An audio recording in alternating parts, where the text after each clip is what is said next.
ನಿಮ್ಮ ಹೆಸರು ದುರ್ಗಾಂಬ ಪೂಜೆ ಮಾಡಿದ್ರಿಂದ ಏನಾದ್ರು ಬಂದಿರೋದಾ ಅಥವಾ ಏನಾದ್ರು ಆತರ ಕತೆ ಏನಾದ್ರು ಇದೆಯಾ? ನಮ್ದು ದಾವಣಗೆರೆ ಪಕ್ಕ ಅರಸೀಕೆರೆ ಅಂದಾಗ ಅಲ್ಲಿ ಶ್ರೀ ದಂಡಿನ ದುರ್ಗಾಂಬಿಕಾ ದೇವಸ್ಥಾನ ಇದೆ. ಆ ದೇವಸ್ಥಾನದ ಪೂಜಾರಿ ನಾವು.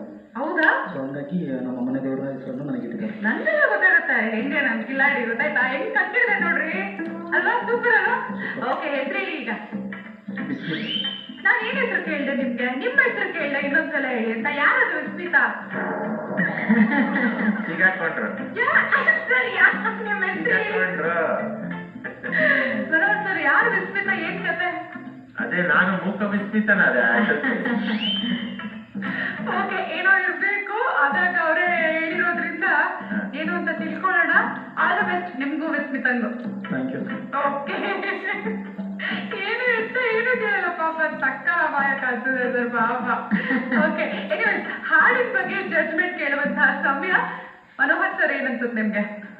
ಮತ್ತೆ ನಮ್ಗೆ ಆರ್ ಎನ್ ಜಯಗೋಪಾಲ್ ಅವರ ಒಂದು ರಚನೆಯನ್ನ ಜ್ಞಾಪಿಸಿದ್ರಿ. ಸಾಮಾನ್ಯವಾಗಿ ಟ್ಯೂನಿಗೆ, ಸಿನಿಮಾದಲ್ಲೆಲ್ಲ ಟ್ಯೂನಿಗೆ ಹಾಡು ಬರೆಯೋದು, ಕವಿಗಳೆಲ್ಲ ಅದೆಲ್ಲ ಒಪ್ಪಲ್ಲ. ನಾವು ಬರೆದಕ್ಕೆ ನೀವು ಟ್ಯೂನ್ ಮಾಡಿ ಅಂತ ಹೇಳೋರು. ಆದ್ರೆ ಟ್ಯೂನ್ಗೆ ಕೂಡ ಕವಿತೆ ಅಥವಾ ಕವನ ಬರಿತಿದ್ದವರು